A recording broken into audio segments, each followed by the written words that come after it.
Rashad is not going to tell any more stories about Southern tonight. I hope so. Of course he is.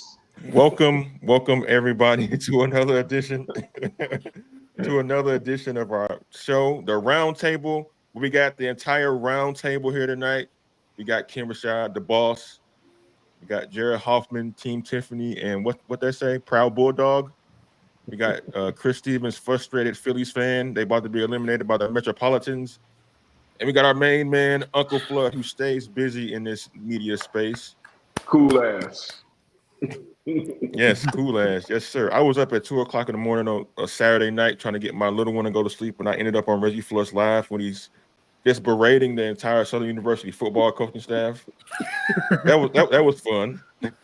Well, I didn't berate him. I mean, but after getting beat 51-7 like that, I mean, what was there to say? Man, you called them people old and fat, man. Being that I'm an old fat guy, I can say that.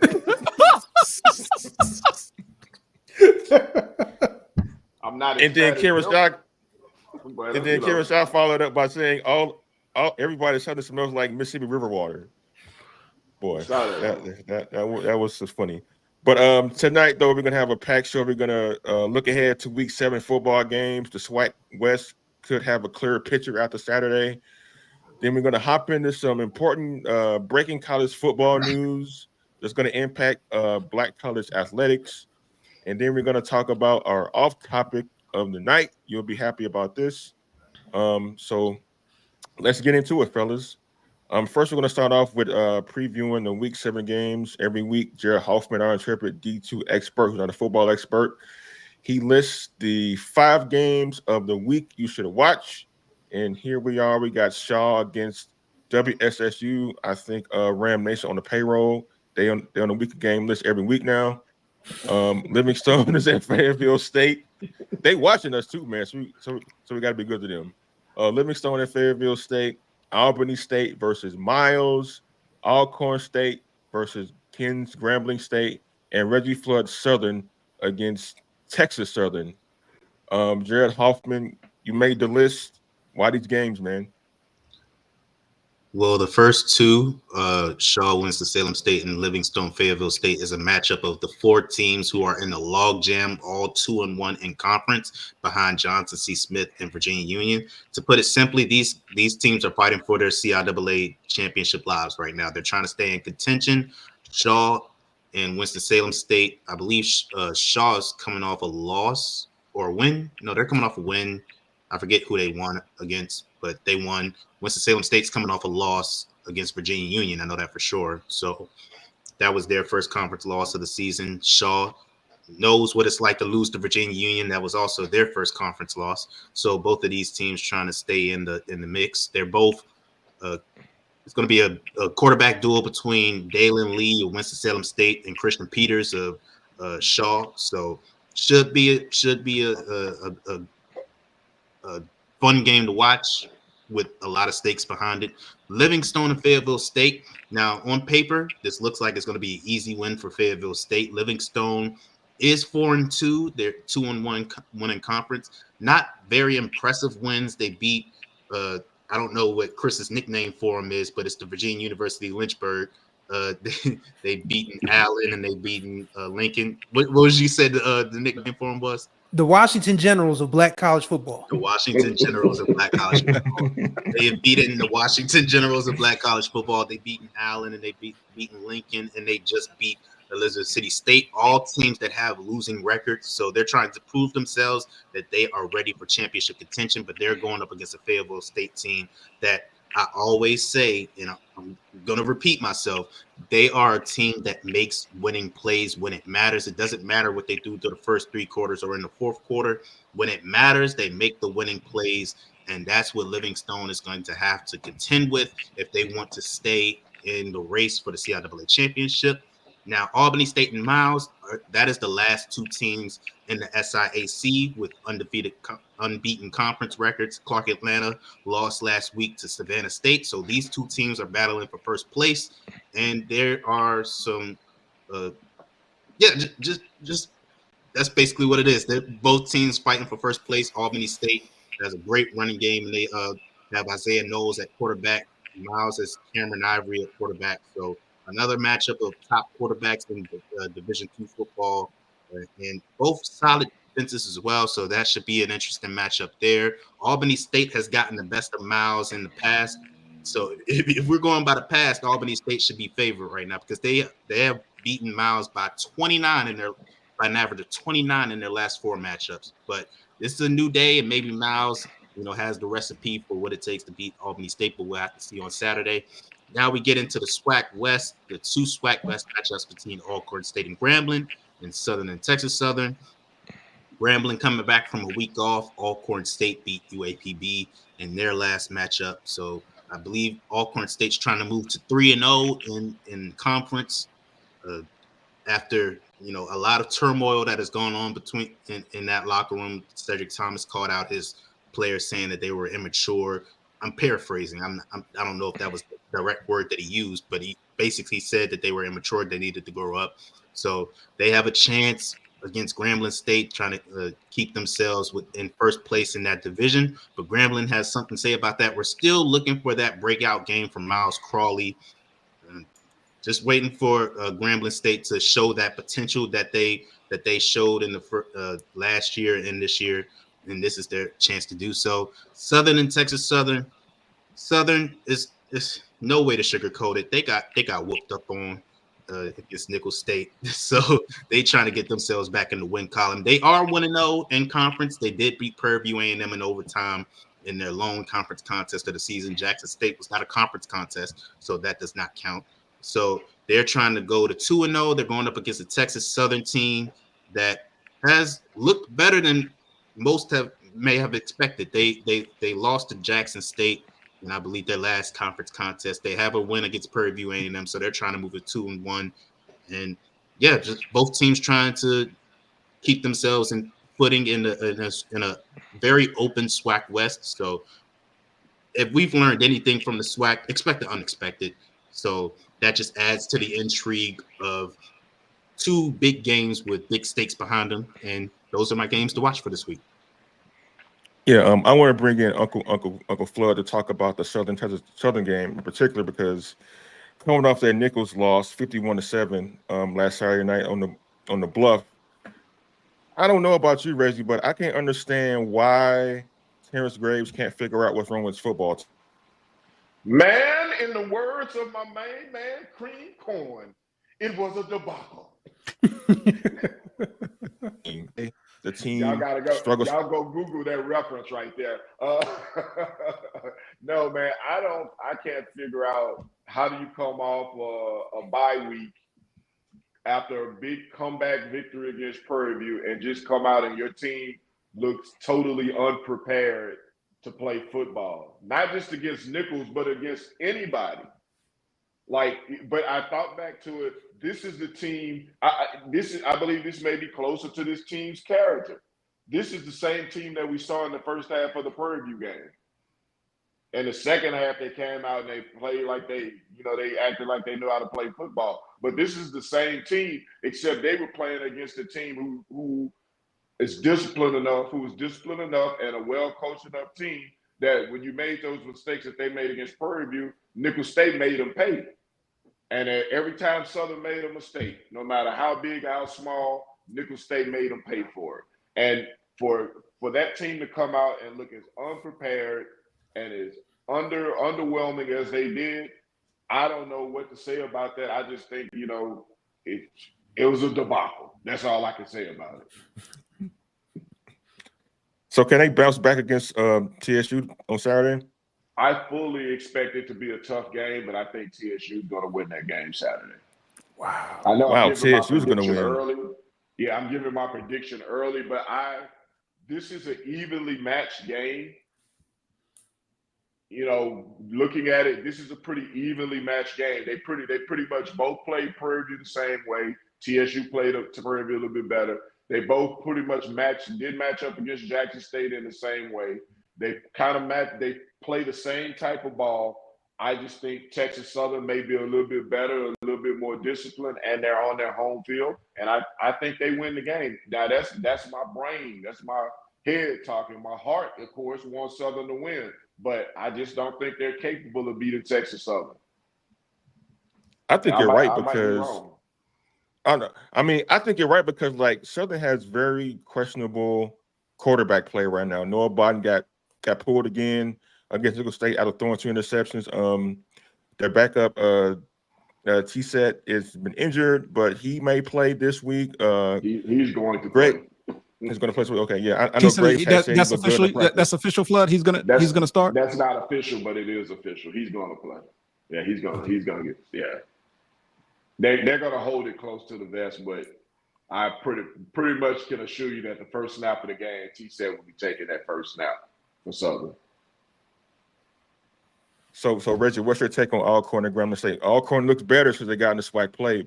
Can they do enough to knock down Grambling? They don't beat Grambling in the hole. I just think Grambling's defense carries them.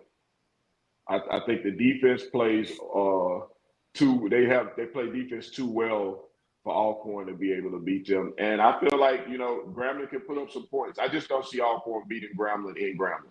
Not with that Alcorn team. Okay. Well, I mean, Grambling coming off a bye week.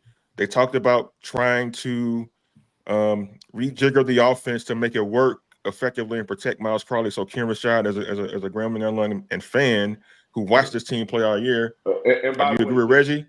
Yeah. By the way, Ken, and another thing about playing in Grambling, it's hard to beat Grambling when all you can smell is pine sol in the air. It's hard to. That pine sol makes you dizzy, makes you woozy. It's that strong smell. They pump it down into the hole. That's what they call it, the piney woods. But It's the piney woods. That's right. Sol. It really smells like pine sol.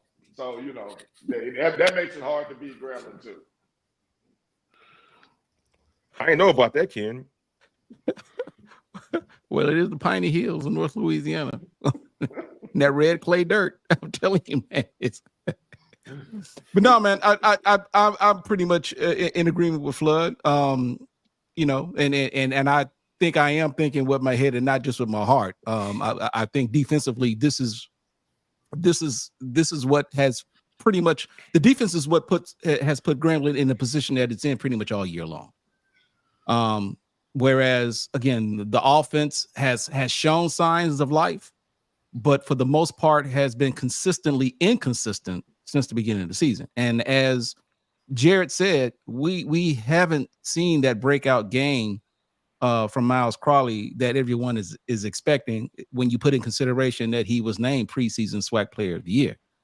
So Mickey Joseph indicated that he's been adamant that the problem hasn't been Miles, is that the problem more so has been pass protection, especially in passing situations. So he's talked about, the possibility of, maybe going from 5-man protect to 6 and 7-man protection to give Miles the type of time that he needs to make passes and to make throws. And he doesn't hide the fact that he'll tell you first and foremost that, he's all about passing first. He wants the pass to open up the run and not vice versa. So the key for Grambling in winning this game is, hopefully the defense will be what it has been, but can the offense for the first time this year, step up and play like we would all expect it to. Okay. And your thoughts on Southern versus Texas Southern? Well, I said this, back on Monday. I didn't see anything on Saturday. And what I've seen of Southern up to this point, and the little that I've seen of Texas Southern to give me the inclination that Southern would win. Now, I'm gonna be honest with you. I'll put like little minor factors into play. Like for instance, this game's gonna be in Houston, and I'm thinking, hell, it might be a de facto home game for Southern. I mean, let's just keep it real, right? So, I don't know if those type of I don't want to dismiss it, but ultimately, it really just comes down to X's and O's, man. What the disappointing thing about watching that game last Saturday was that Southern was coming off a bye week when they were playing against Nicholls. And while you could easily have said, this might be a tight game or whatever the case may be, I don't think anyone expected that game to come out 51-7. Nobody expected it. So this is going to be a test, man. I think it's going to be competitive. I think Texas Southern is a lot better than people had expected going in when the season started. And I think that, they've got a couple more wins in them. And this could very well be one of them. Like I said, I chose Texas Southern early. I stand by that pick. And but hey, that's why they play the game on Saturdays. Yeah, that's why they play the game on Saturdays. I'm picking Alcorn State and Texas Southern to win. So that's what I'm saying. Wow. You want to state your reasons why? Number one, somebody got to beat Grambling in the hole. But like for football reasons, but like serious football reasons, though, like I don't trust the Grambling offense right now. They really have been inconsistent all season, and their defense has bailed them out in a lot of games. That Giant State game they won, the offense really didn't do much. It was their defense who either scored touchdowns or set the offense up in good position to score touchdowns or get points. So they can't play that way. At some point, they're going to have to be a little bit more consistent on offense because they probably should have. I mean, they probably shouldn't even been in that Prairie View game at all. To make it to overtime was a miracle for them. But they, so I don't have very much confidence in offense for them to come out and just overwhelm Alcorn State, which have been playing a little bit better since they got in SWAC play. As far as the other game goes, Southern, they just have more talent than Texas Southern does. On their first-year head coach, I know both schools have first-year head coaches, but I think Southern has a little bit more experience.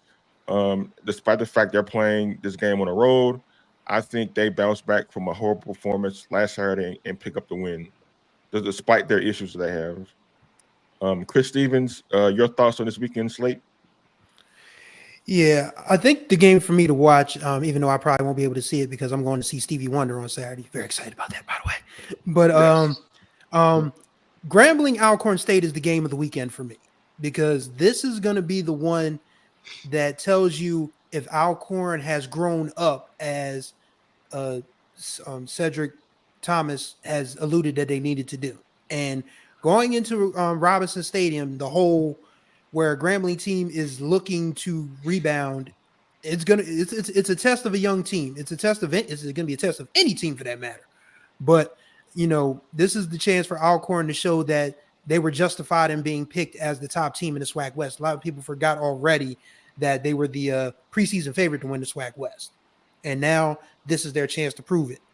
For Grambling, if your coach is talking about bringing in double tight ends and different and fullbacks and things to give your quarterback protection, it's not looking good right now. But this might be the game where Miles Crawley just takes it upon himself and says, let me show you guys why they picked me as the preseason player of the year. And he just puts together the performances that he's capable of, and Grambling gets back even because I'm with Flood or Ken Rashad on this one. I think Texas Southern actually does beat Southern, and I say that with trepidation because we've roasted Texas Southern at will on this particular program. I mean, we said that their only win was going to come against the Washington Generals of Black College Football, who they beat last weekend. But they did beat Prairie View in the Labor Day Classic. So Chris Dishman has those guys believing in him as a coach. So credit due where credit's due with Texas Southern. So if Southern plays a wholly undisciplined game and just absolutely falls behind like they did against Nichols, then yes, Texas Southern can win that game. But I feel like Alcorn State and Grambling is the one where we'll find out more about the potential winner of the West. So, Chris, you saying the winner of this game is going to win the West? Yes. Firmly believe. Firmly I believe. wouldn't go that far. I am. Yeah. I mean, Prairie View's already two down. And I want Grambling to win, believe me, but I wouldn't go so far as to say if they win Saturday, they're going to win the West. I just think the West, it's just too unpredictable based upon what we've seen up to this point. That's fair. So right now, I'm going to say, like, right now, who do y'all think is the best team in the West right now? Well, right now it's Alcorn. I mean, the numbers dictate that. Yeah. I mean, but all corners played who so far? They play Valley and they play UAPB. Exactly. So the numbers, you can't ignore that. But I play like this. I think we will know a lot about the direction of the SWAC West at the conclusion of Saturday. I think that's going to tell us a lot. I think we will literally we will finally understand who the contenders are, who the pretenders are, and who's just who simply has no chance. I think it's safe to at least come to that conclusion. Yeah. So, Reza, you agree with that? Like, we'll know more. I agree after this week, but I definitely wouldn't say this will be the decision-making week about the clarity of the SWAC West race after Saturday. Yeah, because it's so any of these teams, none of these teams are really good. So anybody can be anybody on any given week. So just like Southern may lose to Texas Southern, or may beat Texas Southern, but if they lose, they could very well come back the next week and beat Alcorn. And then, in the Bayou Classic, this is truly a toss-up Bayou Classic. Even, weeks away, we can figure that out. So, I mean, I don't think this is it is indicative of who's going to win the West. Yeah, I mean, like you guys said before, like, we don't know who's going to win the West. That division has been unpredictable in the last several years because there's not much difference between a lot of the teams in their division. I say maybe the worst is maybe Arkansas Pine Bluff, and you go from there. But yeah, like, this should decide a lot and give a lot more clarity after Saturday's game. At least in my opinion. Yeah. But aside from these games here, there's been some really interesting news outside of Black college football that kind of relates to Black college football. One of which was some news that dropped today that there will be no more national letters of intent. The NCAA announced on Wednesday that players will no longer have to sign an NLI when committing to a school. This has been something that the athletes have signed, regardless of sports, for decades, going back to the 60s. And now that will be no longer in play after this ruling today. And a lot of this stems from the Supreme Court ruling regarding NCAA and athletes and compensation. And so this is just the first of many steps in player autonomy and more power for them. So, fellas, what do we think of there being no more NLI so far? First of all, when did we go from NIL to NLI? It's just an abbreviation, man. They go hand in hand. They really do. They really do. NIL and the NLI are inextricably tied together. That is literally where the NIL clause is in the NLI, the National Letter of Intent. Right. I get it. I guess my point is that was the NLI that significant to the point to where they had to make the decision that a player would no longer be required to sign one? Yes. Okay. Yeah. I feel like, well, obviously that, I haven't read the opinion, but if you look at any national letter of intent, the biggest clause in there and the strongest clause in there says that your name, image, and likeness can be used into perpetuity. That's literally where NIL started from. So if you throw that clause out, you might as well throw out the national letter of intent, because it didn't really hold you to going to one school, because if the school chose to release you from it, there was nothing really in there that held you to one school. Okay. I didn't see this coming, Yeah. So okay. So I got bits and pieces of it, but I guess my point is, so is it just, so in this case, is it just simply a matter of a player committee and that's it? Yeah, that's pretty much it. Wow. Okay. So here's the thing. I cover high school basketball here in Delaware, aside from my HBCU sports duty. So I've attended my fair share of NLI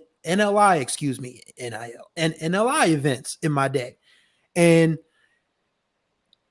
it feels like the NLI has become more of the thing for the kids than the actual work being done to get to college. And I feel like going to sharpen the focus of not just the athletes, but the recruiters as well, because you really have to choose wisely, not just as the student committing to a school, but as an institution welcoming the student. So now everybody has to be on the same page. There's not going to be too many excuses about not knowing about a program but ahead of time. And hopefully this cuts down on the offer thing as well, because the offer situation, I feel like, is the worst thing to happen to high school athletics other than AAU, quite honestly, because these kids get offers and they get so jazzed up about it. It's like, oh, I have an offer from Ohio State. Oh, UCLA gave me an offer. Alabama gave me an offer. Okay. These recruiting coaches are throwing out offers kind of like Chili's coupons or whatever. Yeah. So these kids really get amped up about it, but then when they realize that they're not Alabama, Ohio State, UCLA Power 5 athletes, then they're their hands are kind of tied now. So hopefully this cuts down on assistant coaches and recruiters just giving these kids offers to kind of sell them dreams. Okay, so I guess so, and I get that. So what is the level of communication between a school and a player if indeed a school wants a player to attend to play and the player wants to play for a said school? Do you just enroll? No, they're going to have an offer. They're going to still be able to offer them, but the deal says that you'll sign a direct letter of athletic aid. If you are going to go to that school, you'll sign a direct letter of athletic aid as opposed to letter of intent.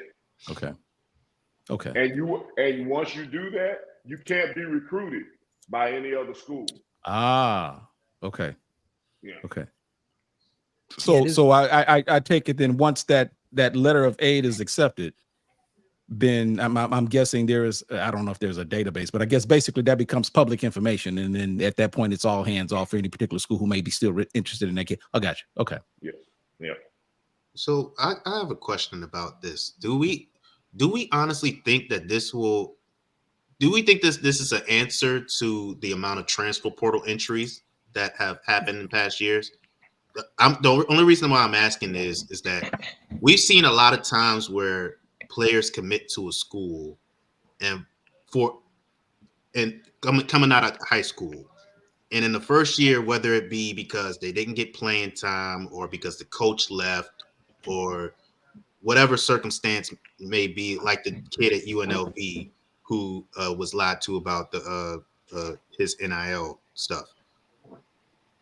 It seems like the transfer portal entries and the amount of kids that get stuck in the transfer portal has gotten out of hand in past years. So that's why I'm asking, does this seem like a response? I'm pretty sure it's been in the works for long before the transfer portal really popped off. But I'm wondering, do you think the transfer portal entries in past years and how much they have skyrocketed have any part in this at all? I don't know, but I know that they do have a part of it which says the transfer portal. It's a separate ruling, but they moved the transfer portal days from 45 days to 30 days to hop. You got 30 days to get in the portal. I don't think they can really do anything about the portal.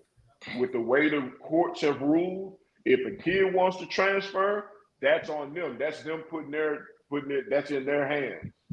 So you really nothing you can do. You can limit the amount of days, but what are you going to do if a kid decides they want to jump in the portal? And if nobody picks them up, then that's on them too.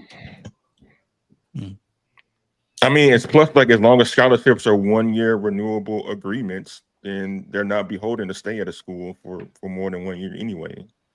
Yeah. That's what a lot of people forget. A lot of people who are not in the know, they feel like when they see scholarship, they see 4 years.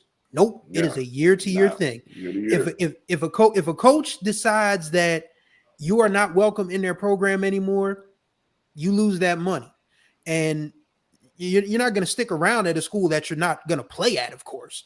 So you hit the portal. Now the question is, what school is going to pick you up, if any? So the portal has just opened up it's opened up another portal of madness, pardon the pun, with everything that's going on in college sports right now. Like, you can say that, I mean, there are kids that enter after 1 year and then find out that the grass ain't always greener and they're right back in it. Yeah. And I get that player autonomy is the thing, and it always should have been the thing, because the NCAA made billions, probably trillions, off of the backs of free labor for the most part from these young men and women. But you got to be smart. You got to know where your butter is, where your bread is buttered for the most part. If you have a situation where you're going to play, stick with it. Don't jump the portal feeling like you're going to be able to move up, because not everybody is able to make that move up, and not everybody is going to be interested in you moving up, which is the key right there. Like, if you haven't heard, if you're at a we'll just say, for argument's sake, a kid that averages, like, for basketball perspective, averages like 24 at, say, Morgan or Central or Southern or Alabama State, and then feels like, okay, I can go play at Kentucky or North Carolina. If you ain't heard from Hubert Davis or Mark Pope, don't jump your behind in that portal, because you're going to have some hurt feelings. Yeah, not trying to go to those particular schools, because, I mean, but we see it all the time where kids play in a lower division or they play in a lower conference, and they do well and they jump in the portal and they end up at a larger school. But I think if you're directing yourself to go to one particular school, then you're probably going to get screwed in the portal. But if you're a kid who's excelled, say, in the SWAC, say at a Southern or Grambling, played above average, and you get in the portal, more times than not, you're going to get picked up if you're open to where you're going. But if you're saying, I'm going to North Carolina, I'm going to Duke, you're about to be sadly mistaken. Mm-hmm. Yeah, I think a lot of teams get caught up on the names and don't think about, like, the circumstances that are going on at the school that they are interested in. They don't think about, how many quarterbacks are on the depth chart, how many running backs are on the depth chart, what's the defensive line depth chart look like, who's on the coaching staff, and what is their coaching style, what kind of coverages do they run on defense, or what kind of plays do they run on offense, does it service me? For example, right, if I'm a wide receiver and in years past I see what Kentucky State's playing style looks like, I'm not going to go to Kentucky State, because I know I'm not going to be able to show my skill set the way that I want to, because a lot of their plays are designed run plays, or they're the play action. They do a lot of the designs for the quarterback and running back in the backfield.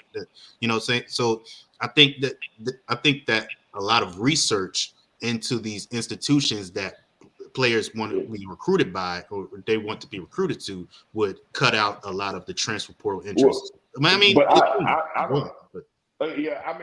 would disagree, because I think they do a lot of research. And see, I think what we're confusing, if a guy is a scholarship athlete, more than likely, if he gets in the portal, if he's shown any kind of ability, he's going to find another place to play. The people who get stuck in the portal are usually guys who walked on to a program or signed with a program where they were signing above their head anyway. And what you find being stuck in the pro, and I don't think you're able to really decipher it when a guy says he's entering the portal. I don't think it really, unless you do a deep dive, whether you're finding out if this guy is actually a scholarship athlete or not. I know a bunch of kids who jumped in the portal who were leaving a situation where they didn't have a scholarship in the first place. Where they only showing practice footage and training camp footage. I was just about to say, that's the dead giveaway. That's the dead giveaway. When you go to look at their film and all they have is practice footage, that's a dead giveaway that they weren't a scholarship athlete. And those are the kids, for the most part, who get stuck in the portal. Most kids who are scholarship athletes, they find a place to land. But those kids who are walk on, who are just saying, well, man, I walked on at, they walk on at James Madison, and James Madison said, yeah, you could come walk on, but we're not guaranteeing you a spot. Well, they didn't guarantee you a spot. Now you did have a scholarship. Now you're in the portal. Now you want to go to Virginia State or Hampton. And Hampton is like, well, we can't use you either. You're really not that good, so they get stuck in the portal. you know, you really think you're better than you are. So they get stuck in the portal. Yeah, so I think like one of the obvious questions of this is like, how will this impact either positively or negatively, Black college athletics? Like, will this make it difficult or harder, or what the landscape will be like now that there's no more national letter of intent? All of it makes it hard on HBCUs. Yes. All these new rules, NIL, no letters of it, all of it makes it hard on HBCUs. All of it makes it hard. And I think what's probably going to be, because what you're doing now is that you're putting the onus on the families and I don't want to call them hangers on, but I've seen high school basketball here in Delaware, and some of these trainers, these kids have followers now, like literal followers. I mean, and I know and it's probably not just a Delaware thing, it's a national thing. Yeah. So now you've got to put the onus on these families, on these trainers, on these mentors, these hangers on, to have these kids make the right decision. And a lot of people, for some strange reason or another, of this generation, parents, I'll say, people around my age, because I'm in the middle range of this group. Ken and Flutter, the OGs. Kendrick and Jared are years younger than me, so I'm kind of in the middle. But in my early 40s, I've seen a lot of anti-HBCU sentiment from people my age, and it's just like really, really mind-boggling. Yes. So because I tell kids all the time, go where you're going to play. Don't let anybody sell you a dream on a major school and you just going to sit the bench and not even get a uniform. But a lot of these parents just from a local perspective, a lot of people have said, oh, I don't want my kid going to Delaware State to play football or basketball. Okay, so is Villanova calling? Is Maryland calling? Exactly. Is Virginia Tech calling? You know what you're supposed to do right there, right? You know what you have to do with them, Chris. What's that? You have to give them the bullhorn and tell them, son, you're not going to play big time college basketball. It's about that time. Yeah, I be wanting to get my Joe Clark on with a lot of, anti-HBCU and anti-Delaware State sentiment, but to see it from people in my peer group is just absolutely mind-boggling. And these are parents now. I mean, these are people who are parents of teenagers, and they're like, oh no, I want my kid to go to a school where they're not going to see people that look like them every day. Oh, yeah, they want to put them in the midst of the muck and the mire. Like, we're still trusting them. And I'll tell you, talk about the hangers on, the followers, and the kids having team. Right here in the city of New Orleans, the #1 defensive lineman in the country, who was supposed to be in the 2026 class, wanted to reclassify to the 2025 class, or the one who was supposed to be in the 2025 class wanted to reclassify to the 2024 class. Jakeem Stewart. This kid was at St. Augustine, the #1. He has offers from Ohio State, LSU, Alabama, the #1 defensive lineman in the country. After the first week of the season, he quit his high school team and transferred to Edna Carr. Not because he couldn't play football at Edna Carr. St. Augustine wouldn't reclassify him. So he left St. Augustine, transferred to Edna Carr, got reclassified. Now he's left Edna Carr. He's not going to play football this semester. He's being homeschooled, and he's going to sign to go play college football in December. With who? He hadn't said who's going. He's taking visits. Yes. So, and that's all was facilitated, from what I understand, from his defensive line coach, who became his trainer, manager, manipulator, if I would say. And that and it was him and a group of people who have made this move and put this kid in the mix like this. I'm sorry, go ahead. No, I'm sorry. I didn't want to step on your point. If you want to finish.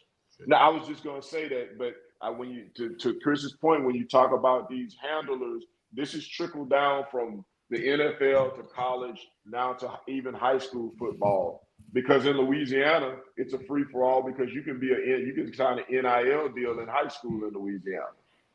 So, yeah, I was just gonna say, like, I think another component that's interesting in this is that a lot of kids these days, with the internet being how it is, a lot of them just want to go viral.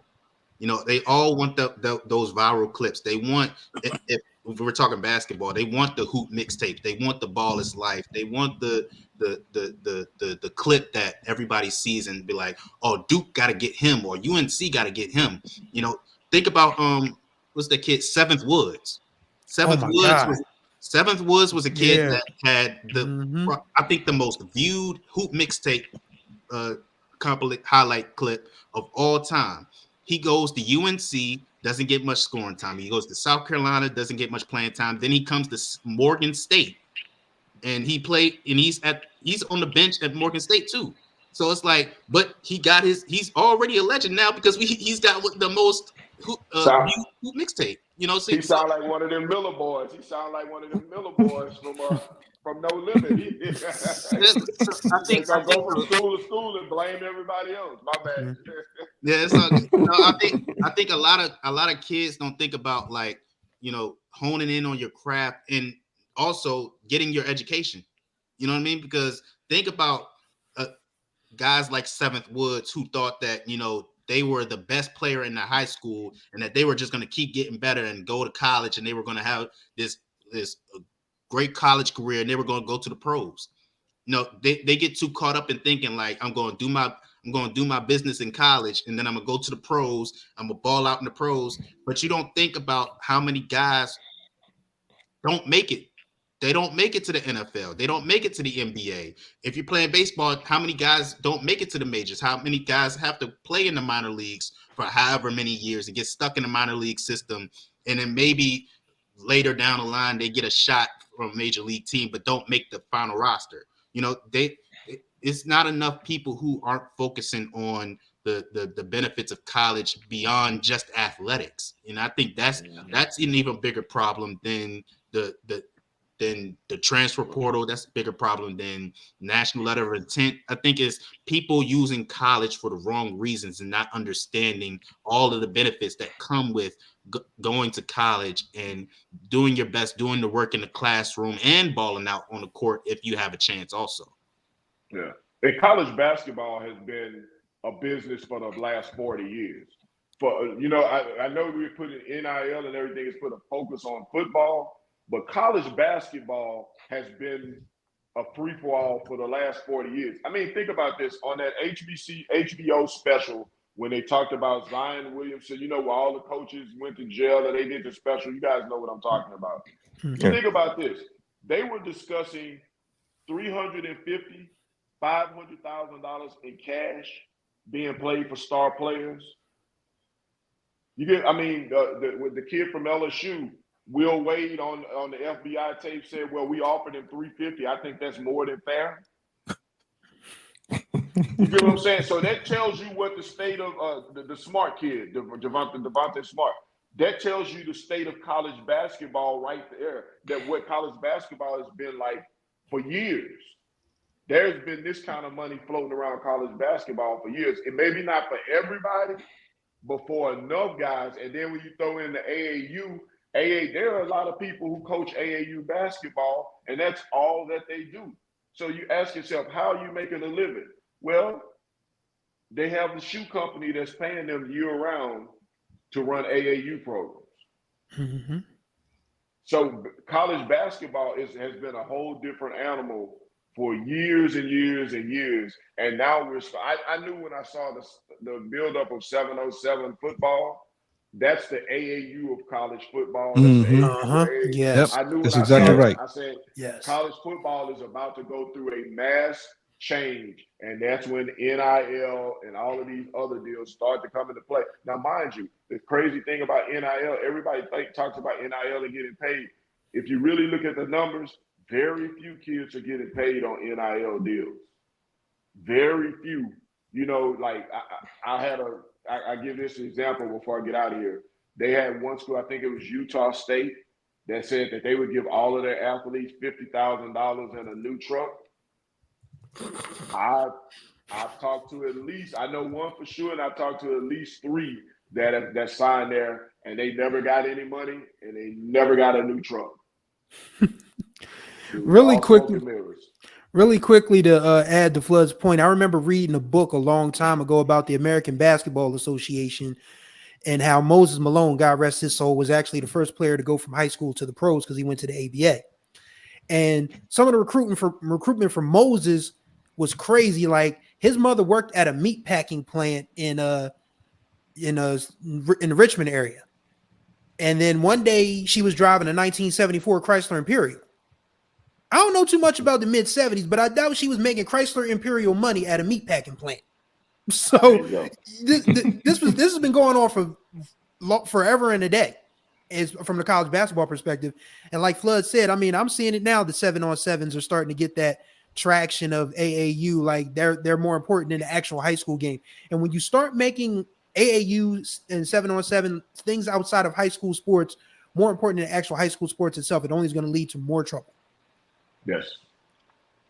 Just think about what's going on in Texas. Where like speaking of high school sports, they have like 7-figure, 8-figure, $1 million football facilities and training facilities for kids because, as you know, football is God in Texas, and so it's only apropos that like 7-on-7 will eventually morph into something larger than college than high school football because everybody's chasing the same thing, which is money. And so if they're going to find the quickest way to get to their money, they're going to do it. If that means the mixtape is their example, or if that means 7-on-7, that means AAU, that's going to be the avenue for them. And we see it play out in college football now, and college basketball now, where a lot of kids are transferring schools or sitting out a whole seasons or boycotting, whatever you want to call it, because they want their NIL money. Yeah, and that's the way absolutely right. And that's the future. Yeah. And speaking of money and college sports, another big story popped up this week on the waves. The Project Rudy. Project Rudy. Nothing, 140 nothing, and you're out there with some of the biggest and the best you've ever seen college football. Charles he's one of the greatest actors ever, just off the record. Like he was acting his behind off in Rudy, man. Exactly. Yes, he was. So Project Rudy, the Project Rudy was actually inspired by the movie Rudy. So I didn't put that there just for kicks and giggles. But what Project Rudy is, it is something that private investors want to do for major college football. They want to create a 70-team league. They want to have members of that league only play each other, which means no games against group of 5 schools or FCS schools, which means black colleges too. They want to expand the playoffs, and these private investors want to put as much as $9 billion in a pot for everybody to split. And a lot of this only proposal, nothing's official, but there's conversations that started between the Big Ten and the SEC, the 2 power brokers of major college football, who want to further expand. And I mean, further expand means take even more money they already have. You see that map that they show during Big Ten games where it used to start out in the Midwest and go to the East Coast. Now it starts all the way out in California, hits the Midwest, then goes to the East Coast. Yeah, they want to continue that pillage of money and property and revenue. So this is what the future of college football could be, and it will have a direct impact on black colleges if this proposal actually becomes a reality. So what do we make of this Project Rudy and this Super League, as some people are calling it, that could be a part of college football in the near future? Let me kind of say something about this. As outrageous as this looks, as outrageous as it sounds right now, given what we witnessed just in the past, say 2 to 3 years with conference realignment, this very well could happen. It very well could happen. You couldn't have told me 2-3 years ago, well, 3, 4, 5 years ago, that the Pac-12 was going to just completely dissolve, and USC, UCLA, Oregon, and Washington will become members of the Big Ten, and that SMU will become member of is it the ACC? And I'm starting to lose track. Yeah. And that Cal and Stanford will become member of the ACC. I mean, I'm like, you need to get off of that ooh-wee. That's 5 6 years ago. And now here we are, given where we are at this point, and now we're talking about a 70-team league, and all of this. Look, it's all about the money. But, it's been said before, and I'll say it again, and it sounds like a cliche, but it really is true. College football or college athletics, as we once knew it, is no more. It's no more. And that's all I'll say to that. I'll let you guys speak on it. But it sounds outrageous, but this could very well happen. This was always the play. This was always going to be the play. There was no doubt in my mind when they started talking about expanding the FBS playoffs that this Super League was going to come to fruition at some point, because when you're as greedy as these Power 5 and now Power 4 presidents are, you want to keep every bit of money for yourself.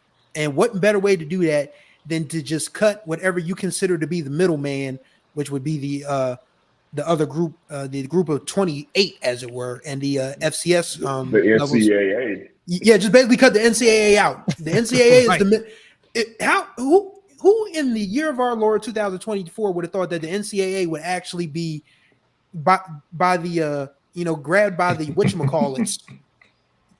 Yeah, Flood. Go ahead, Flood. Me? You asked who? Yeah. I said this 5 years ago.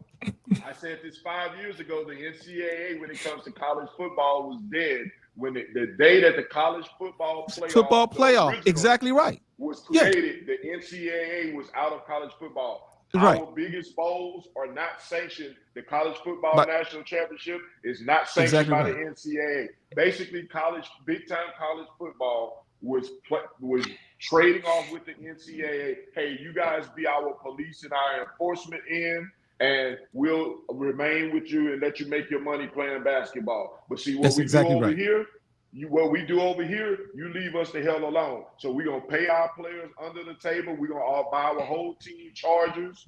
So buy them Chargers so they can come to Alabama. And we're going to do all of that. And y'all leave us alone. When they get arrested, don't y'all come look at it. We're going to take care of that. And y'all get to keep that money from the basketball program. Finally, they just said, well, you know what? We don't need you anymore. We're done with you, NCAA. And now, because the reason they want 70 teams is so they can take the basketball. This is football oriented, but basketball is not going to be far behind. Right. The only thing at this point, the only pool that the NCAA has right now is that TV contract with CBS and that NCAA basketball tournament. That's the only thing the NCAA has got going for it right now. That is the NCAA's number one moneymaker. Yep. And I know people think it's all about, football. Football is king for the individual programs and conferences. But the NCAA has absolutely nothing to do with the college football playoffs and many of these bowl games other than to determine who's bowl eligible. But that's it. That's about it. Yeah. So, like the bowls are controlled by corporations, not by. But see, there you go. Exactly right. Yeah. Through an agreement with the conferences with the respective conferences. Right. That's exactly right. And really, the NCAA never controlled the bowl system. The bowl system has always been independent of NCAA. As we all know, like the trophy for the NCAA champion in Division I football on the FBS level, don't know like the other ones at the FCS level. And they never say NCAA. You don't. They never say NCAA. The only NCAA, the FCS football program championship, that's NCAA sanctioned. But we all know that doesn't make any money. Now, we were talking about benefiting HBCUs. Now that I think about it, this could be the benefit for HBCUs. The NCAA has for so long basically run roughshod over FCS football. For playoffs, they take 70, 85% of the gate. You can't sell, the teams don't get to make any money. All of a sudden with the power schools leaving and it only being, it's going to be the group of 6 and the FCS schools, the NCAA is going to have to really reevaluate how they're operating. And that could be an opportunity for HBCUs, in particular the Division I HBCUs. It could be an opportunity because if anybody could go off and form their own and have their own little party out of all of those schools that are in a group of 6 and a group of 5 or whatever, and FCS, it would be the HBCUs. Mm-hmm. The HBCUs could go off and have their own crowds with their own thing and their own bowl games, and they would be just fine and keep that revenue. So that could be, if HBCUs and the leadership are thinking ahead, that could be one avenue of power and revenue that the HBCUs could exercise. Could be to their advantage. So what you're suggesting, Reggie, is a HBCU super league? Is that realistic though? Is that realistic though? Well, that's on HBCU leadership. It may not be realistic in the way that we're talking about it now, but it may be forced. They may be forced to have to deal with it and have to do it with no money games. I think like it goes back to the mentality of, like you said, the leadership within these institutions. North Carolina A&T has already said they are comfortable where they at. Tennessee State has said on numerous occasions they are comfortable where they at. With no money games, with no with the FCS playoffs not being profitable. I mean, but my question is the FCS playoffs being profitable on the back of these teams' minds anyway? It seems like it's more about the prestige of winning the championship rather than how much money it makes. So I think that's what they're chasing after. It doesn't seem to me, you guys can correct me if I'm wrong, but it doesn't seem like they even care about. I'm talking about the HBCUs that aren't in the MEAC or the SWAC, Hampton, North Carolina A&T, and Tennessee State. They're more after the prestige than they're after profitability. But Tennessee State seems to be taking a turn with the amount of HBCU games they're scheduling now, with Norfolk State on the schedule now, with Howard on the schedule, with UAPB playing them in the Southern Heritage Classic. I feel like it comes down to, like you said, Flood, what HBCU leadership wants. If it's prestige, then they're not going to care about wanting to be a part of HBCU super conference. But here's the thing: if none of that exists anymore, then you're gonna have to pay attention, because that may not be there. And like you said, it appears to be a prestige thing. But suppose the rest of the HBCUs decided we're going to form a super conference, and Hampton and North Carolina A&T, we aren't going to play you anymore. So you don't have money games, because that would be the last of the money games. North Carolina A&T plays North Carolina Central because it's a money game, a home and home money game. Hampton plays Howard because it's a money game. If those schools decided, you know what, we're not going to play anymore, we're going to take our ball and we're going to play Southern, we're going to go play Grambling, we're going to play, if Tennessee State wants to join, we're going to play amongst ourselves and we're going to have our own bowl games. You know what, either North Carolina A&T or Hampton are going to join in, or they're going to get run over. As the late, great William Everett Preston once sang, nothing from nothing leaves nothing. You got to have something if you want to be with me. And I'm telling you now. And as the great poet from Philadelphia once said, Benny Siegel, either get down or lay down. But lay down, yeah. Yes. See, Flood knows ball. Shouts out to Bees. Yes. But yes, all lyricism aside, Hampton and A&T can play crazy if they want to. As my grandmother used to say, whenever me and my younger sister would get out of line, y'all can play crazy if you want to. But yes, if Hampton and A&T want to play crazy, cool, that's on them. But I feel like we've got leadership in each conference. I feel like Charles McClellan knows his stuff. People are hard on Sonia Stills, but she's trying to I don't want to cuss here, but unscrew, we'll say, some of the mistakes that Dennis Thomas may have made. I'm not saying he made a lot of mistakes. I'm just saying he's made a couple here and there. You can look at Jackie McWilliams Parker in the CIAA, Commissioner Anthony Holloman in the SIAC. These are smart black people with something on the ball. And it would not surprise me one bit if what Flood is talking about is already in like the early stages of happening, because we got some smart people in charge of our conferences. And it's just going to be pointless to keep trying to keep up with the NCAA. And Jared makes a great point about the prestige matter of it. But at the same time, we all have known somebody in there who is trying to put on the appearance of money, but ain't got two nickels to rub together. And once Hampton and A&T and maybe Tennessee State start to enter that situation where the nickels stop rubbing, they'll come back home. So there's going to be a point where the NCAA is just, as Ken said, is no more. I mean, the de facto NCAA that we grew up on, you know, with March Madness and ESPN, College Game Day, all of that stuff.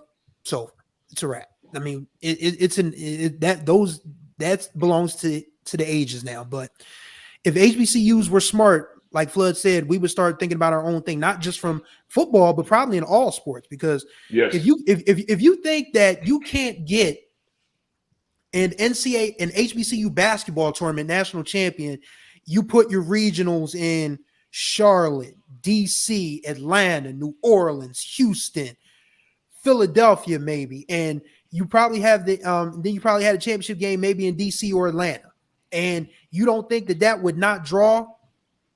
It would absolutely draw. So and you bid the championship game out. You do it just like the NCAA. You bid it out to cities and see who's going to pay for it. Yeah, but I will say, though, I don't think Tennessee State's going to come back home, because listening to Mickey Allen speak the last couple of years, it looks like they're positioning themselves to try to go Division I and FBS and football to some degree. I look at the way they schedule. I look at the things they do at their school, and I don't think they're gonna. I don't think they're gonna want to come back to the American SWAC. You don't just bring in hockey just for the hell of it. Yeah. No.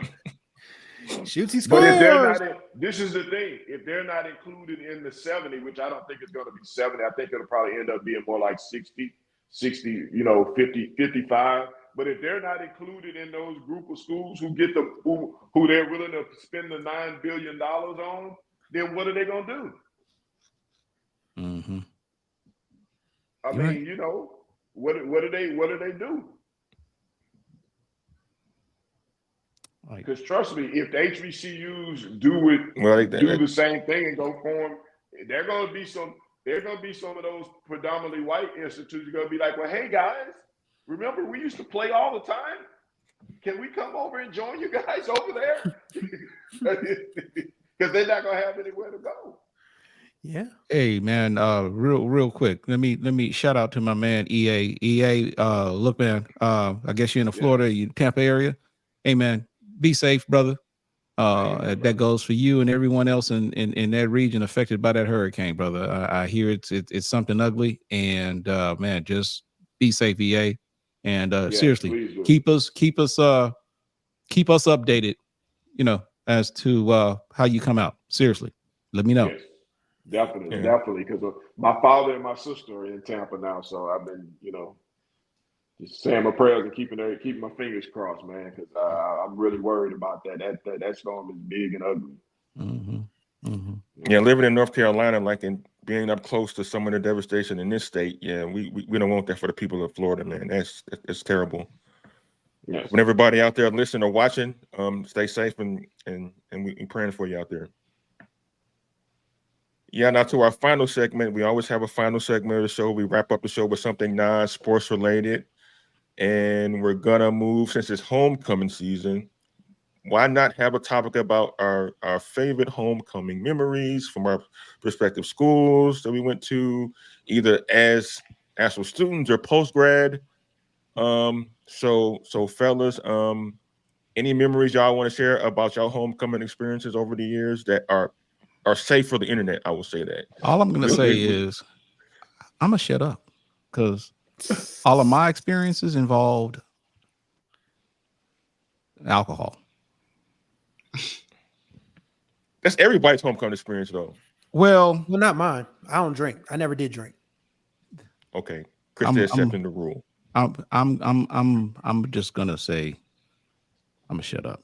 I'll let you guys talk though. All right, so My first homecoming as a Delaware State student, it was actually 2001. So we were just on the heels of 9/11, believe it or not. So we were dealing with a whole lot of, security issues and different things of that nature. Actually, the next year we had the Beltway sniper. So the homecoming was even more stressful because people thought the Beltway snipers had moved to Delaware. I don't know why that was.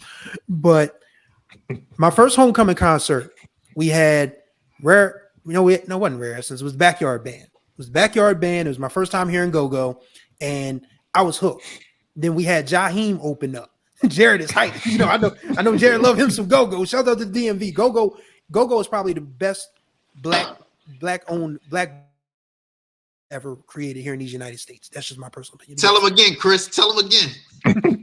Go-Go is it's unique to DC, and it's the best form of black music ever created in these United States. That's just my personal opinion. You mean other than jazz?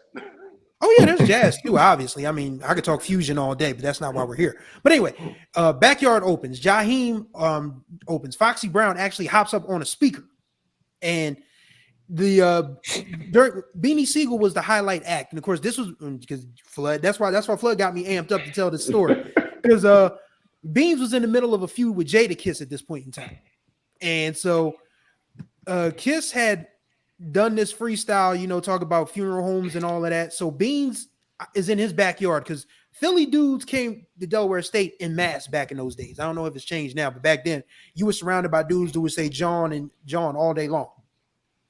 They used to think I was country, and I was from Wilmington, Delaware. How am I country? I'm only 35 minutes from you jokers. Go figure. But anyway, so Beans starts this freestyle that I can't even repeat on air because it's just so graphic. And they almost had to stop the concert because dudes were tearing up the stage, throwing seats and everything. These dudes were absolutely going crazy. It was one of the wildest scenes I'd ever seen in my life.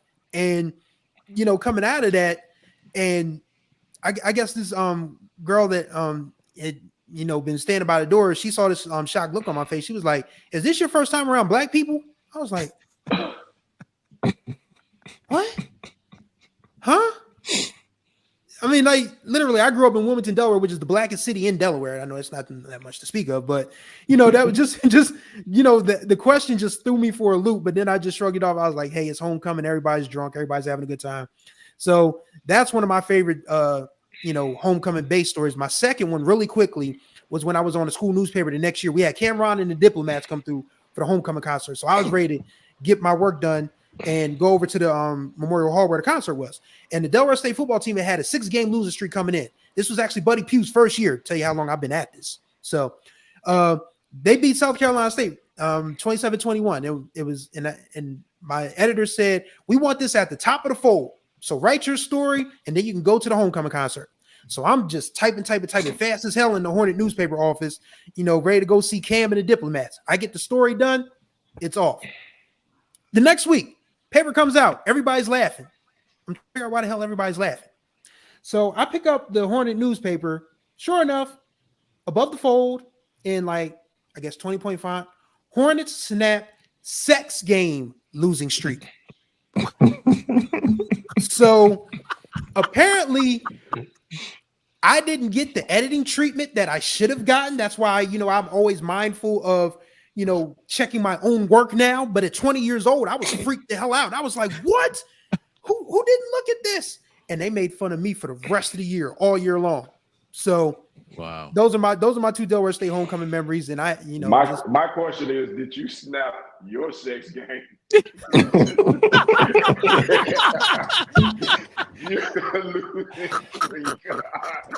the question. I can neither confirm or deny. We will leave it at that. Yeah, we'll leave it at that. Kendrick, you got any stories to tell? Tell yours first, and I'll tell mine. Okay, I'm gonna just all I'm gonna say is this. I was a freshman. Well, I wasn't a freshman. Actually, I was a sophomore, junior. Okay, and it was homecoming. And all I know is that I don't know what happened. I don't know what happened. And all I know is all day on Monday, So I mean, this is like Sunday past. All I know is all day Monday in the calf. All I know is everywhere I went on campus, people were saying, Ken. And I'm like, what? That's how, so I mean, just public. That's just how inebriated I was. I don't even know what happened. And I got various versions, and I will not tell that. I will not tell you what people told me because I'm not proud of it to this day. But all I know is people say, Kid. And I was just like, okay, this is, and I mean, seriously, Kid. Went into a English class, and the instructor looked at me and goes, and he just looks at me. And I'm just looking at him like, and everybody just started laughing. He's like, is what I'm hearing about you true? I'm just like, okay, that's it. I'll tell you guys what really happened offline, but I am not sharing that story on air. Anyway. Well, that sounds like I need to be asking you that you snap yourself.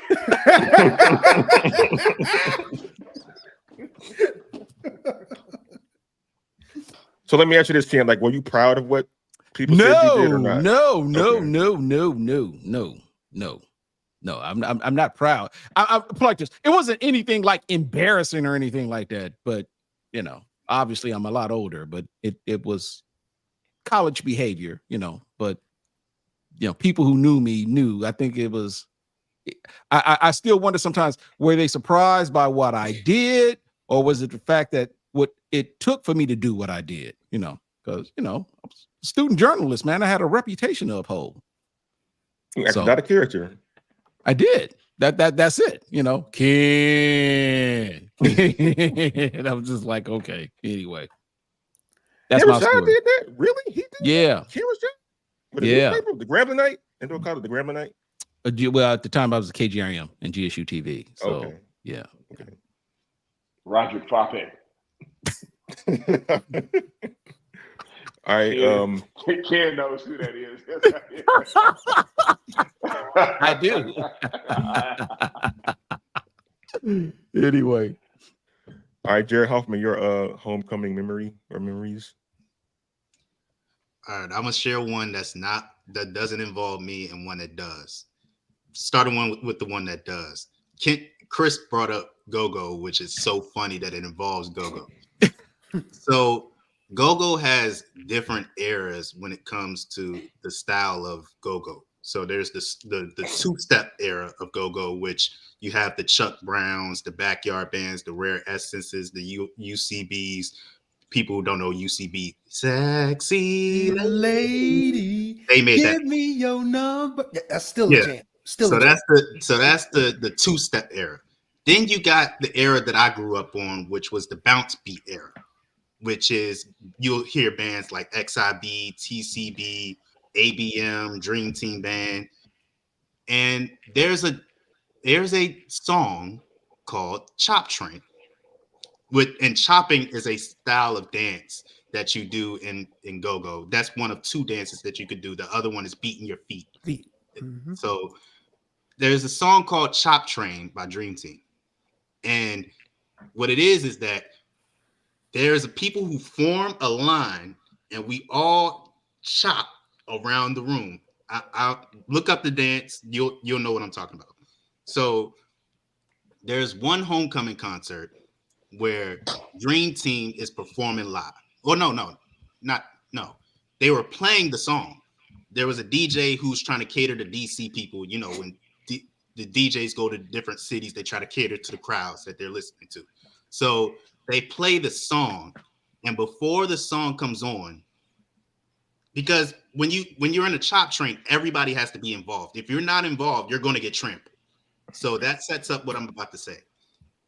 When they get on the microphone and they let you know that they're about to play the song by saying, if you're not from the DMV, get the F out the way. That's how they set it up. Get the F out the way. And we're all like, go, go. Now, keep in mind what I'm about to tell you. I have on slides when this happens.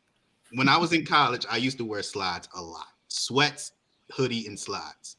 So I'm wearing slides when they're about to start this chop train. And then they play the song, and the song starts off like, "Hey, wow, boys, you better start off the train." And then when the beat goes, right, everybody starts, and then me and my slides, I trip, and then I take a crowd of people with me. I need you to understand how big this crowd of people was that I made fall. There is a crowd of 30, 40, 50 people behind me. Wow. And about half of them fall with me. Wow. And then everybody looking around like, who made us fall? And I scramble to try to run so nobody sees me wearing slides. That I'm the person that made everybody fall. But that was so funny. And then one that doesn't directly involve me, but it kind of does. This is my junior year, and I'm working with Bowie State's TV station, BSU TV. And we are supposed to film the homecoming concert. And performing at the homecoming concert is Gucci Mane. It has nothing to do with the story. But it kind of does. So I'm the de facto director of this concert. I'm working the switch. We got 2 people working camera angles, and we got 1 person working the doing interviews backstage. They have their own camera person with them. This was the most hectic shoot I've ever been a part of. You got people on cameras who are not paying attention to their cameras, just vibing to the music, and we all have on headsets. No, we're not on headsets, so I don't know what anybody's doing. Matter of fact, I don't even think I was on the switch for this because that don't make no sense. No, I was just supposed to be coordinated with everybody, making sure everybody was doing their job. So I go check on the camera. We have a camera on how our gym works. We have like a balcony and then the stands. So we have 2 cameras on the balconies. I go to check on this camera. This camera over here has a drink in his hand and it's talking to a girl. The other cameraman is just listening to the music, not even looking at what he's shooting. By the way, he's shooting the floor. And then I at least that we're getting interviews. I'm thinking that we're getting interviews of artists because that's what they're supposed to be doing backstage. That's why they have their pass. They're doing. So I go check on them. The girl who is supposed to be doing interviews is sitting down, charging her phone on the floor. And her camera person is nowhere to be found. I go to check and see where my camera person is. It's a guy. I'm not going to say where he was on camera, but I'm going to say that he didn't come in. He wasn't in the same condition where he came in. The way that he came in. What? I'm just going to leave it at that. I thought that story was about to go a whole nother way. I still think it went a whole nother way. I'm still like he wasn't. Should you add no Diddy to that? Should you add no Diddy to the end of the story? I'm just gonna say that he was very influenced to do something that was not very professional at the moment. Wow. It was influenced. Okay. Wow. And was in disposal with a friend. Wow. So it was Diddy. So there was some diddling going on there, huh? Jesus Christ. So that's what happens when you work with a bunch of people who don't care about the television production industry and don't want careers in television production or being a reporter on camera. I got one more question about that story. Was this the real Goo-Wop or was this the clone Goo-Wop? Oh boy. Here he go. I want to say that he had been out of prison for about, when did he get out of prison? I don't remember. I can't remember. But it was a couple years. It was a couple years removed. Okay, so it was the clone blew up. Okay. Yeah, it was a couple years Clone after he was out of prison. So yeah. Who's left? Kendrick? Yeah, Reggie Flood. No, Reggie Flood got to go. I'm saving mine for last, Kendrick. You got. Oh, I know this is a good one. So I forget whether I was a sophomore or a junior, but so I was a part of the baseball team, Jackson State, and everybody wanted to go to the homecoming step show. It was very popular, but you had to pay to get in during that time.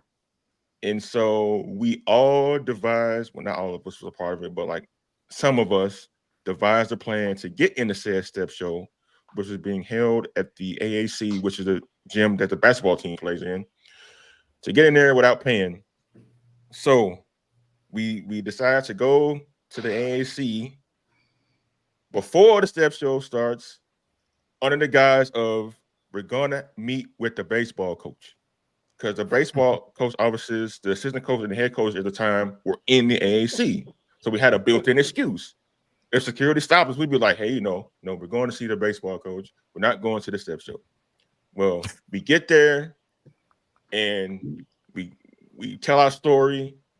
We go into the AAC, and Ken's phone is ringing. He's a very important person in the business. We go into the AAC, and we're literally hiding like in the hallway between offices, waiting to make our appearance to actually see the step show. It's like, I don't know, about a dozen of us in this little cramped space, waiting for security guards to leave, waiting for security guards to like not find out that we're really not there for a baseball meeting. And so after like several minutes of like hiding and waiting in the back, we finally jump out. And then like, lo and behold, security comes and he says, how did you fellas get in here? We were like, oh, we came through the front door, like we for a baseball meeting. Like, baseball meeting? During the step show? We were like, yeah, during the step show, yeah. Just trying to be believable.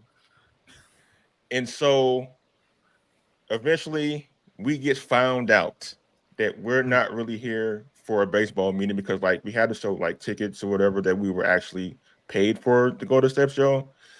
And so we end up being kicked out of the step show for the fake baseball meeting we were supposed to go to on that night.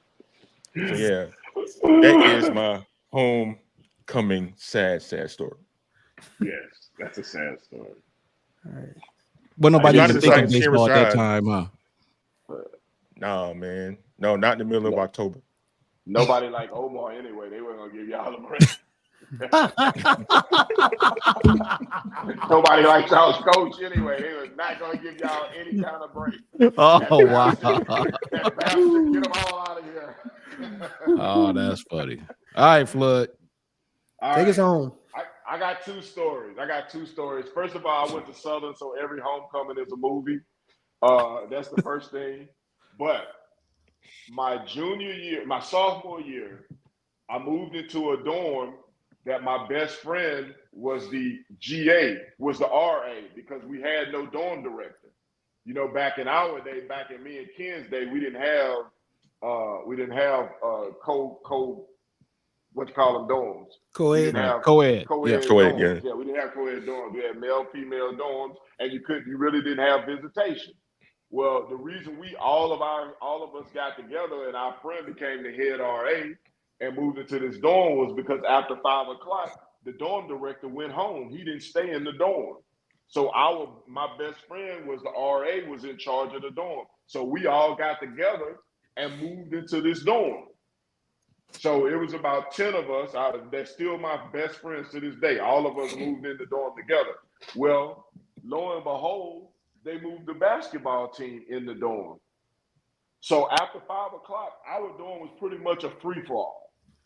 Homecoming week comes about. We all chip in, about that time, your little loan check, your checks and everything start showing up in your accounts. You got a little money, you got a few dollars. So we all said, man, we're going to have a homecoming party. We all chip in our little money. My boy Bert, He had a little line of credit at Coleman's, which was a liquor store right there on the other side of campus. He had a line of credit. We put our money together. We had about $150, which in that time was a lot of money for a lot of alcohol. He went over there, bought that, and the owner gave him his credit was so good, he gave him another $150 worth of alcohol. So we had alcohol coming out of the wazoo. We would make this punch. My boy Sam, who's now a preacher, we would make this punch called Hoorah Punch, because every time you drank it, there was going to be some hoorah. So we would make it in the big trash cooler, in the big trash bags. It was Old English malt liquor, Cisco. That should tell you right there, if those were the first two ingredients, how this night was going to go. All right. So we have this big batch of hoorah. We got all of this other stuff. The ladies are coming through. Everybody knows the party is going down at Building 119. That was our dorm. We just thought we would have a few people at this party. My friend, just let me say this. It didn't quite go the way that we thought it was going to go. Uh-oh. The party started at 10 o'clock, at 9 o'clock, say. By 11 o'clock, there were people on the roof of the building putting on a step show. There were people on the roof of the building yelling, "It's homecoming, 6th floor, let's put on a step show." They were doing the step show. The basketball team was fighting each other. Oh, no. And, okay, so we got that quelled down. By this time, the dorm held maybe 100 people in both sections, maybe 100 people. So not only are the people who are in the dorm there, now everybody on campus pretty much is at this party. It is spilled outside, and there are at least 500 people standing outside. That's not the catch to it. The party got so big, campus police showed up to shut the party down. Here's the catch. The campus police got out, walked through the party, and said, "We can't shut this party down." And the sheriff's office asked him why. He said, "Because every student who is somebody at Southern University is in this party, including Miss Southern, the SGA president, the SGA vice president, the captain of the football team, the editor of the Digest, who at the time was the girl I was dating, the editor of the Digest, everybody who was somebody, including the president's son, was at that party." That is lit. The campus police said, "Y'all just don't kill anybody." They turned their cars around and rolled out and left us to our own devices. And I just remember the young lady who was the SGA president saying, "This is the way Southern should always be." Yo, that is awesome. Yes. Now, this is my other homecoming story. This story is a story of national, worldwide legend. Some of you, Ken is of age. He will remember MC Hammer. Yep. I don't know if Chris and Ken would remember. MC Hammer, right at the height of his phenomenon, before he really took off, he was performing at Southern for homecoming. He was like, the next week, he like took off. Well, EPMD was on the bill too. So it was EPMD and MC Hammer. It was some other groups, but those were the feature artists. I love EPMD. Oh my God. Yes, it was EPM with K Solo. I think Redman was just coming on the scene. Ooh, Hit Squad. Yeah, Hit Squad was just being formed. It was Eric and Parrish making dollars. Hammer was the closing act. EPMD, if y'all haven't heard, Eric Sermon has discussed this plenty of times, Paris. If you look on the YouTube, you'll hear them talk about their beef with Hammer. I was there the night with the beef with Hammer started. EPMD comes on the stage. They're rapping. Well, K Solo comes on the stage. He's warming everybody up, getting ready. I look in the back. Eric and Parrish are there. They're doing the ad-libs because they're getting ready to come on. I look up, and the Too Big MC is throwing hands at Parrish, and they are in the mix. Parrish drops his mic. Eric looks around and sees Parrish in the mix. He runs up. They all jump in. Hammer comes out of the back. Lewis, who is Hammer's brother, the Too Big MC, and all of Hammer's crew is fighting the Hit Squad in the backstage at the Southern University Mini Dome at homecoming. Eric and Parrish, they're fighting over microphones because Hammer accused EPMD of stealing his microphones. They get in a huge brouhaha. EPMD go up. The DJ packs up his stuff. K Solo yells, "Fuck this university!" F this university, and runs off the stage. EPMD gets on their buses and they take off. And Hammer comes on and says, he said a classic line to something to the effect of Eric and Parrish are not like making dollars tonight. And Hammer put on the show of his life, including Oak Town 357, B. Angie B, the Too Big MC, and the whole MC Hammer crew. And that was the start of the MC Hammer EPMD beef. That fight. Wow. So Flood, those stories weren't. Hey, Flood, those stories weren't during the same homecoming, was it? No, they weren't. Okay, doing the same. That would have been completely overwhelming. That was actually the following year. We would have needed a 30 for 30 on that homecoming if they happened the same year. That happened in the same year? Goodness. No, gracious. it didn't. No, they didn't. They weren't. I said if. I said if. That happened in the same year. That's crazy. Right. But I'll just say this, guys, before we close out. If you have never been to a Southern homecoming, I welcome you to come. It's a movie every year. All of this stuff about the greatest homecoming on earth and Howard's homecoming and all of that. I've been to them. They're fun. But if you want to come to an organic homecoming where it's just the people it ain't no celebrity homecoming. It's just the people having a good time, 100,000 people easily. And you want to do that, come to Southern because it is a homecoming for the ages. It's a movie every year. I can attest to that. So I if you guys remember, I made that video on Monday about my trip to A.W. Mumford, but I told you guys the last time I had been at A.W. Mumford was at Southern doing Southern's homecoming against Nicholls State. And I could look, Flood is telling the truth. And I'm not going to go into long details. Me and about two of my buddies drove from Grambling to Baton Rouge just to witness homecoming. And all I will simply say is we met some ladies who just happened. I want to say this lady and her friends were from Baton Rouge, but for whatever reason, this sweet little lady, this young lady, allowed me and my two partners to stay at her mother's home in Baton Rouge. She didn't know us. She had just met us that day. And we met her and her friends. But her mom let 3 strangers from Grambling stay the night at her house, and her mom woke up the next morning and fixed us breakfast, man. Wow. So I'm just saying that is not an over-exaggeration what Flood is telling you. I'm just telling you. Wasn't no stars.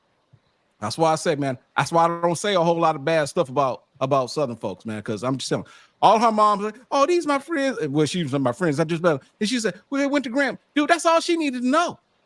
She didn't know us. And her daughter told her. And I don't know. I don't even remember the lady's name.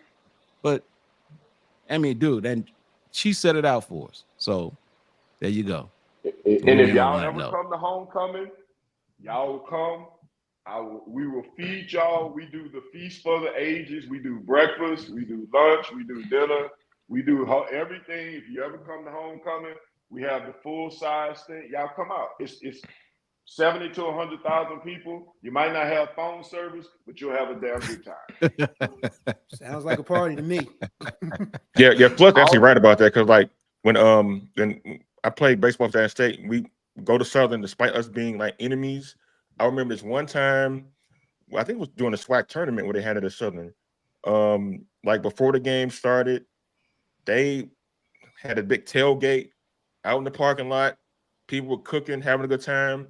And you know what? The good people of the Southern University tailgate crew, they gave us food. They fixed us plates. Yeah, I'll never forget that. So yeah, he's right about that. Yeah. We're gonna feed you, man. No matter how much we dislike you, we're gonna feed you. We're gonna feed you and we're gonna give you something to drink. We're gonna feed you and give you something to drink, you know. Kendrick is really the only Jackson State person that I mess with. It's only two Jackson State people that I really mess with, Kendrick and one other person, so look, I'll tell y'all how nice we are and how this is how good homecoming, how we appreciate homecoming. We actually fed Stevie J. Stevie y'all J. who don't know who Stevie J is. Stevie J. Yeah. If y'all look up Victor, look up Vic, Slick Vic on Facebook and tell me doesn't he look like Stevie J?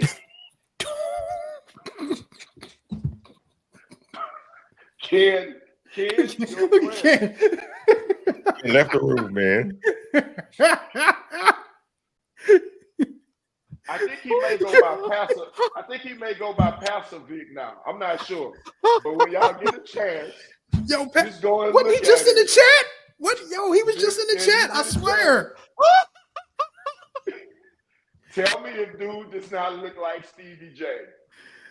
Oh God. Why are we like that? He came to our tailgate last year.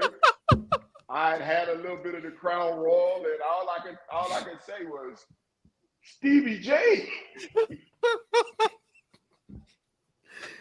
Oh man. He said a little bit of the Crown World. I thought it was a little bit. Oh, okay.